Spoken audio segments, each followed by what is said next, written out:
Samach Gimel Amud Aleph, right in the middle of the page. This is Gemara for Sunday. There's the first day there's Chedesh, and then we'll do the second day there's Chedesh. Of Mar Chesher. Hayim Elisha, a man says to a woman, Hariat Mukadeshesli, you're engaged to me. Amanas, Sha'adaber Alecha L'Shultan. What am I doing for you on your behalf? I am going to speak to the government on your behalf. And it simply is, let's say she has a debt to the government, and he's going to try to remove that. And there's an argument amongst Rishonim whether he actually had to be successful, or he just said, I'll talk to the government, and if I'm successful, fine. If I'm not, but at least I talk to the government. Now, it's worth some value because you might have to pay a consultant to do this on your behalf. And I'm going to do it gratis, and with that, you're going to be Mekudesh to me. Or the Es Imcha Kepayel. I am going to be like a worker. And he carried it out. He went ahead and he spoke to the government and he spoke to the right channels and he acted like a worker. In both of these cases, mikudeshes. Only if he went ahead and did what he said he'll do, she is engaged. But he's not giving her any money. He's doing something for her, and there's a certain satisfaction she's getting at the time. Now, whether it seems from the Mishnah that satisfaction is what she's receiving, and that is what's getting her engaged. That's what it seems. We are on Samar Gimel Amud Aleph. We just started the Mishnah. A man says to the woman, I'm going to go speak to the government on your behalf to help you out in your situation, your tax or whatever, your loans. And he did it. Or I'm going to work for you, and he did it. And with that, I want to be engaged to you. So the Mishnah seems to say that it's a valid engagement, and the Gemara is going to clarify that. If you don't carry it out, then obviously you're not engaged. Shlokish says, don't learn the Mishnah the way you think.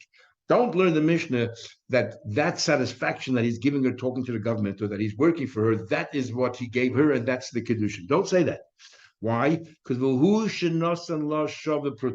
Mishnah is talking about is he gave her money or something of value equal to a pruta, and he made it conditional that I'm also going to talk to the government on your behalf. That's a condition that he has to meet.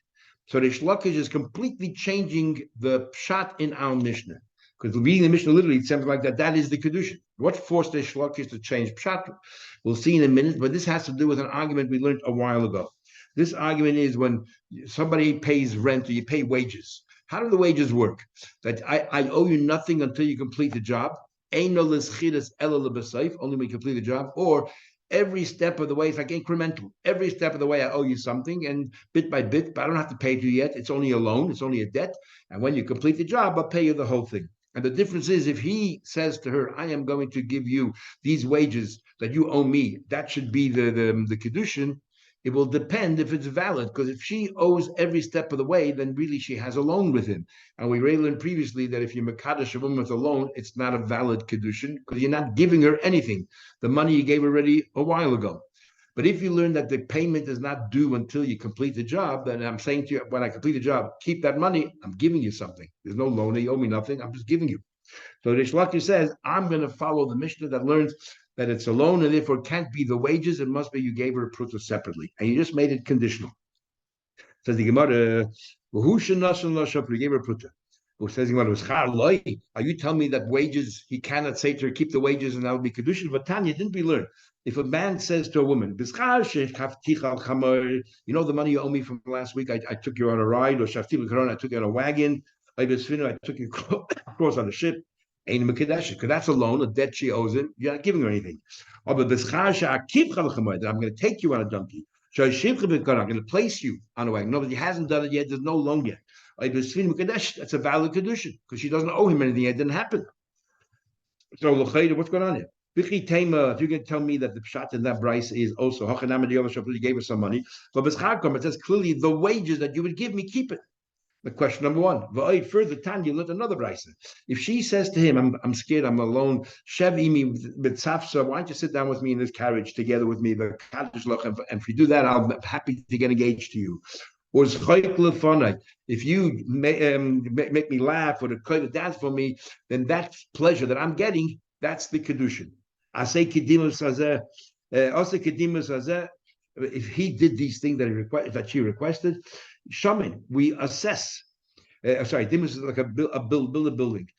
If shaman, we assess the value. If the dancing or whatever, you would have to hire a clown. It costs you more than a pruta, then he gave you a pruta value.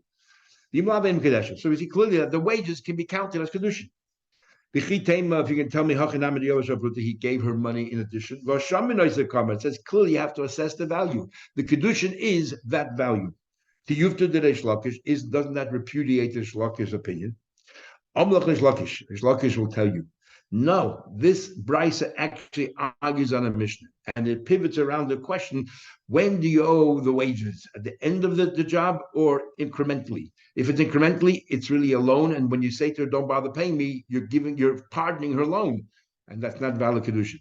If she doesn't owe the money till the very end, and you say to her at the very end, "Keep it," then you're giving her something. Tana Brosa, the Brisa holds, you only pay the wage at the end, and therefore it's a valid kedushin. But the Tana our Mishnah holds it's all incremental. Says why? What forced Reish Lakish to sort of distort or reinterpret the Mishnah? Nowhere does the Mishnah mention that he gave her any money. Yet Yudah came along and said the Mishnah is talking about he gave her money and that was a condition. Why did you change the pshat in the Mishnah around? Amar Rava says, Rava, Mastis and Kashle, it bothered him a word in the Mishnah. My idiot, why does it say the Tani Almanas? Why does it say Almanas, which is usually a word you use to describe a condition? I'm going to give you a divorce on the condition, Almanas, that you give me money. But if you read the Mishnah literally, there's no conditions there. I'm going to do this, and this is the condition. Just say, the wages you pay me, keep. It comes to teach you clearly that Amanas means he actually gave him money, and this is an added condition. Mishnah. Next Mishnah. So there are three cases there. Case number one.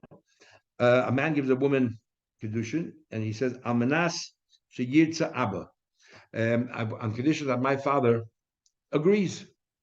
That's case number one. So then it depends. Rotza Abba Kadesh, the father agrees, fine. If the father disagrees, it's not a Kiddushin because the son gave it clearly on the contingent on the fact that his father will agree. Case number one. Now, what we're not sure of is we're in the Mishnah on the bottom of the page, Samach Gimel Amar Aleph, which is actually Sunday's Gemara.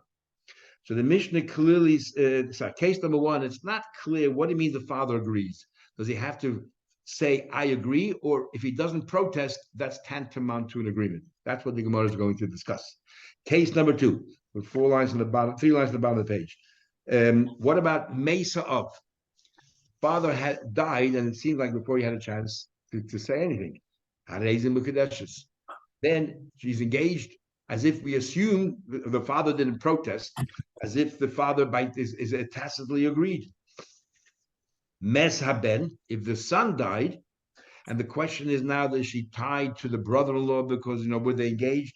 We convinced the father to say, we cajole him, say that you don't approve of this shidduch. 3 cases.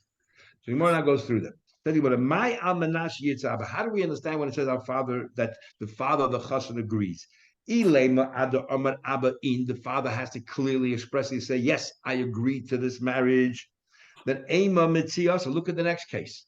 It says Mesa of the father died. Then they're engaged. If the father died and the father never said yes, how in the world are they engaged? You made it clear that the conditional your father agreeing, but he died, and yet the Mishnah says it's a valid engagement. So obviously, when we say the father has to agree, it really means the father shouldn't protest. And the fact is, the father died; he didn't protest. So the Hala Amar he didn't say yes. Ella must be. When you say your father agrees, even if my father is quiet, as long as he doesn't resent what I did, that to me considered an agreement, tacit agreement. Excuse me, what page are we on? We just turned the page on 63b, on the very top of the page. 63b. Sure. Okay. Sounds like the condition was, as long as my father doesn't in any way contradict what we did or resent what we did, that's good enough. Ema Seifa. Now look at the third case. Nes haben, the son died. Melamdin is of you tell the father, say that you don't want it. Amai, but why? If It's too late. If you're saying as long as the father didn't protest, then it's a valid Kiddushin. Well, as soon as the father heard about this and he didn't protest, they got married. What is the help if a week later the son dies, the chassan dies, and the father says, "No, I don't like this marriage." Too late. You already gave a tacit agreement by not protesting. So the Gemara says follows. Ela Omala must be that the last case is talking about a very different case. You said Al Menash Yimcha Abba. That the last case was as long as my father didn't protest without giving a time. That means even if my father initially agreed to the marriage, if in a year from now he doesn't agree, the marriage is dissolved, which means that they can never get married. Because every day that maybe the father will protest against it.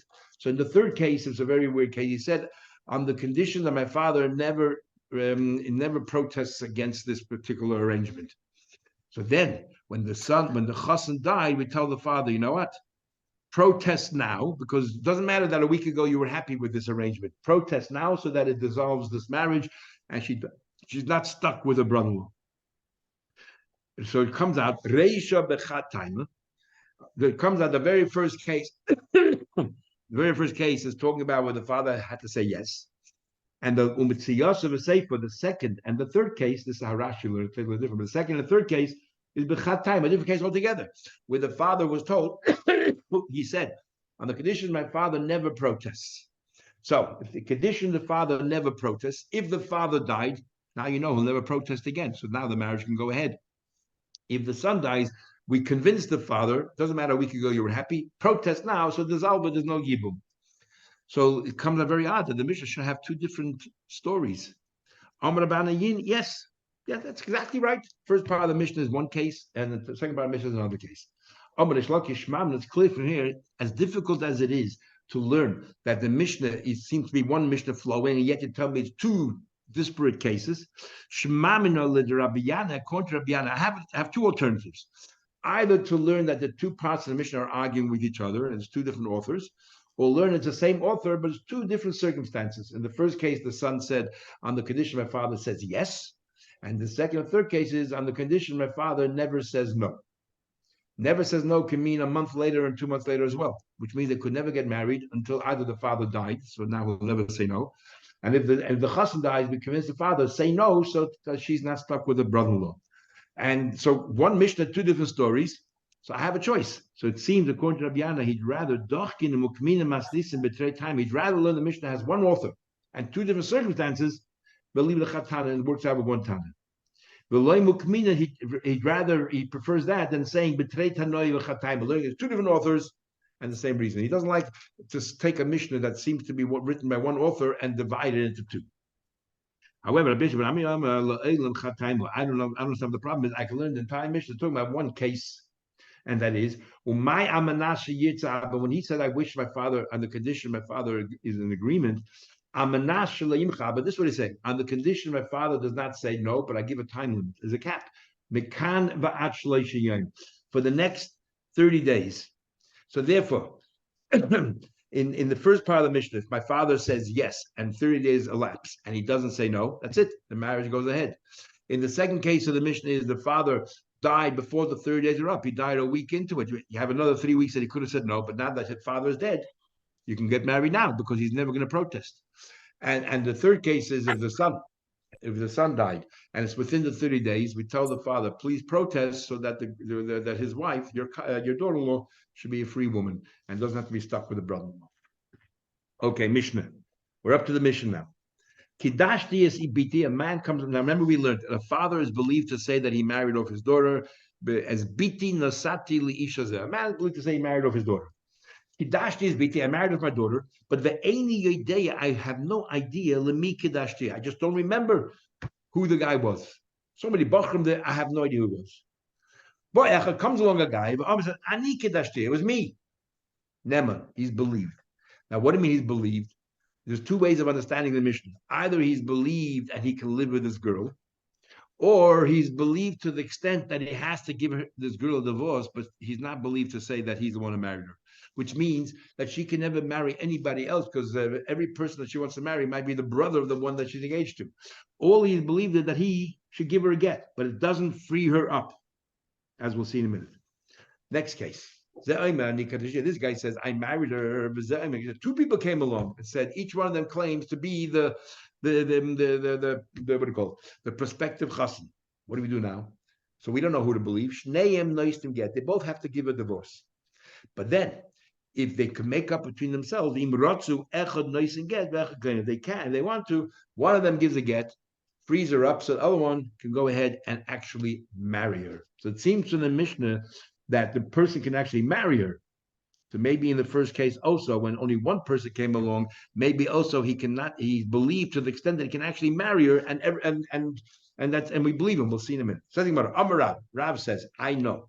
I say Neman Litin get. When the Mishnah says that if one person comes along and says, I am that chassan, he's only believed as far as giving a get. But ain't Neman Litin, but he's not believed to marry her. Neman Limage, he's believed to give her a get. We say, look, the people sin only if they personally benefit from it. But if we don't allow him to benefit, he can't marry her, then why is he coming along and saying it was him? For what purpose? Must be he's telling us the truth, and therefore he gives her a divorce, and now she's a free woman.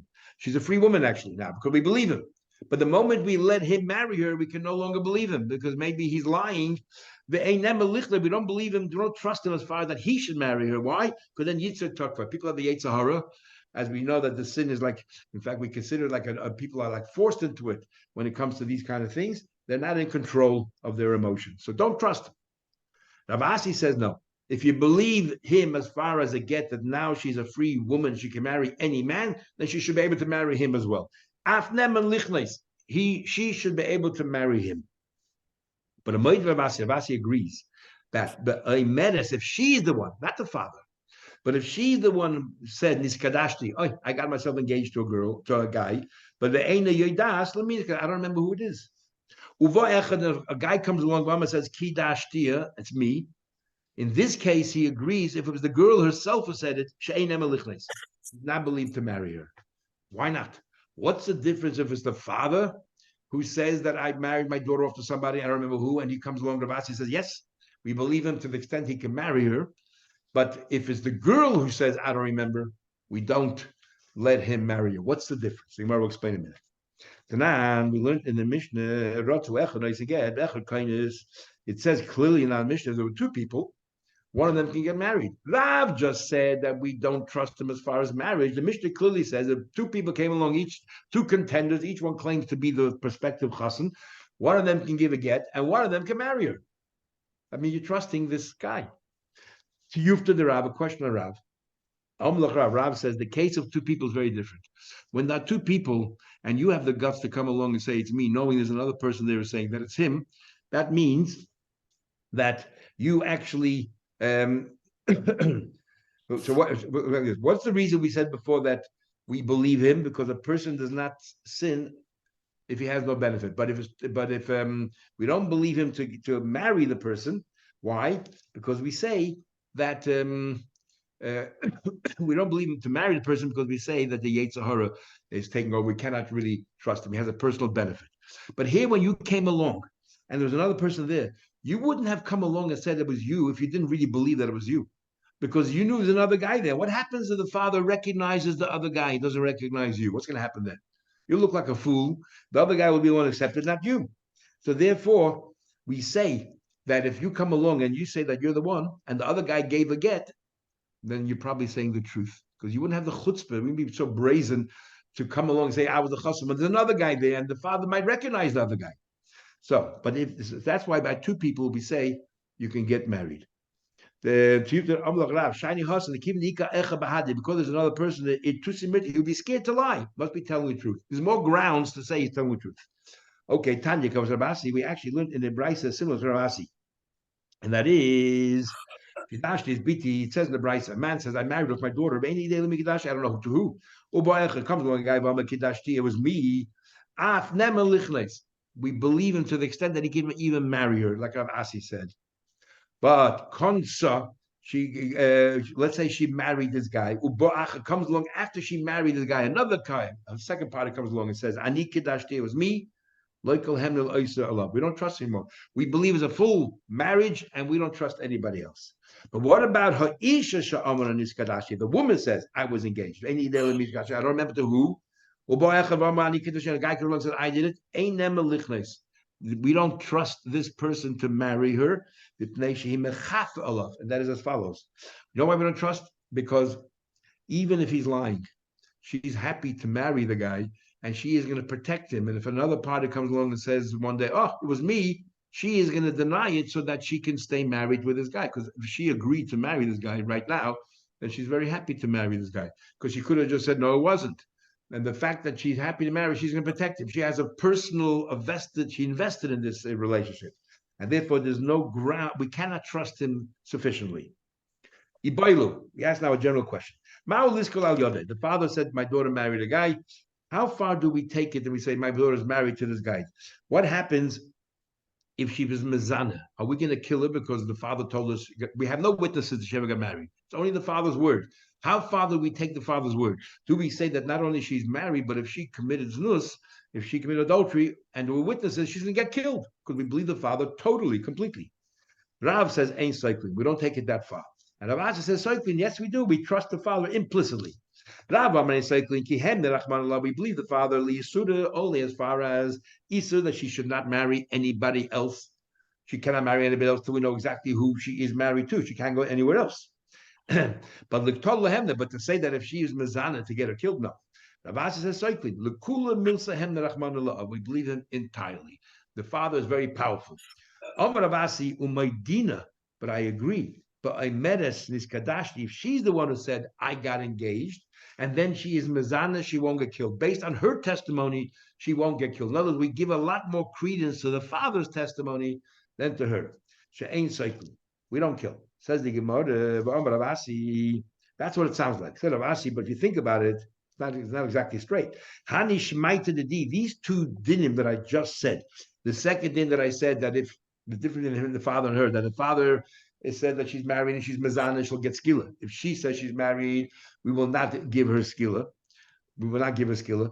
And then the first case we said, if the father said that I don't remember who it is, and a guy comes along and says it's me, we trust the guy. That case sounds like that the father's testimony is very weak, and we trust the guy, not the father. But if she comes along and says, I'm married to somebody, and a guy comes along and says, I married her, we say, no, we don't trust this guy. In other words, her word is more important than his word. So my two laws are contradicting each other. He used an expression that my laws, merafsin igra, breaking through the roof. And that is why if let's say it comes to getting married, we say you can get married, it means that the father's testimony is weak. We trust this outsider, yet yet the father's testimony about his daughter that she's married and then she's mazana, she'll get killed. So when it comes to the woman, if the guy comes and said it was me, we don't trust him. In other words, we trust the woman that she's a married woman to somebody, but we don't trust the guy that's in them. So therefore, her words are much more powerful. Surely, if she says she's married and then she commits lewis, surely she should get stoned. We trust her. So then he said, but it's not really a problem. And that is as follows. The Torah clearly said we believe the father. So therefore, the father said she's a married woman and then she's mazana, she'll get skila. We don't trust her at all. No pasuk that says you trust her. You know why? If she says I married somebody, we say that that she's considered married, because there's a concept we had an end of the Dorim. Shavya anavshe chaticha desura. A person is allowed to say, to me, it's forbidden.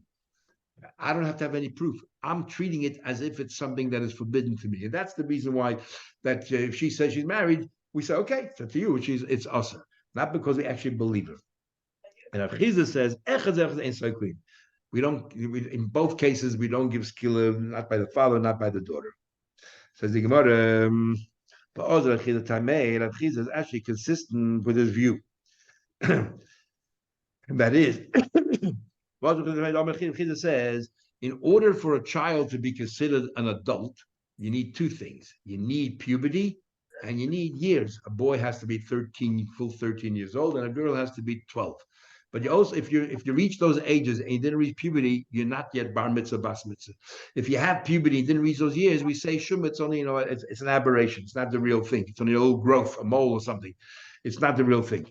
Says Rav Chizda, if a man says, B'ni ze teisha shanim, my son is 9-year-old, b'yayim echad, 9 years old a day, which means he's capable of having intimacy, and if he has intimacy with someone that is forbidden, she will get killed. He won't because he's a minor, but she will get killed because it's capable of the act. Or bas gimel, a girl that's 3 years old and over and an adult, and she's let's say a sister of this adult, he will get killed. And only if he reached these age, and we trust the father to say that. Neman is believe, but how far do we trust the father? The korban. We trust the father as far as if it was a mistake, whatever it is, to bring a korban. Not to come to punishment. Not when it comes to lashes, not when it comes to capital punishment, or taste of learns, not when it comes to lashes midrabanan, or punishments from the Torah. So what does he clear from here? That the father does, even though we believe him, does not have that full extent that we believe him completely. Tani will let the bride say kavash of chiz like a chizda. Beniza ben Yugim B'Shar. This son is 13 years old. The yom echra one day. Bitizu bas yubeshar. This daughter is 12 years old today. Nema. In other words, if the father said this, actually, I saw in some of the Rishonim, they say the father or the mother, because in the Gemara it always says the father, because of that pasuk as bitin nasati l'ishazeh. But the Rishonim say the father and the mother, because they know their child better than anybody else. They know exactly how old the child is. They believe when it comes to Nadarim, the child is an adult, or Haramim, when they consecrate things to the Hekdesha, they makdish an animal, or the Erechim, they say my value. I've learned the Makalanshin, now when it comes to punishments. So the parents are believed. The Rishonim really want to know, what about an Eid Echad comes along and says the same thing? What's so special about the father? So some want to say, the Chiddush, you're right, an Eid Echad is believed. But a father is a relative, and generally as a rule, we don't believe relatives, or has a vested interest. And the Chiddush is we believe. Others say, no, we don't believe in Eid Echad here, only we believe the father. So Trace asks a general question. So we have all these kids going around, people 13, 14 years old doing things. If we don't see the father, we don't know the father is a Yosem. How can you ever treat them? How do we know that they're bar mitzvah? How do we know? Even if we see signs of puberty, how do you know the age? If there's no passport and documents or witnesses, how do we know the age? How do we trust anybody? So Traces says, therefore, if there's a lot of hair growth,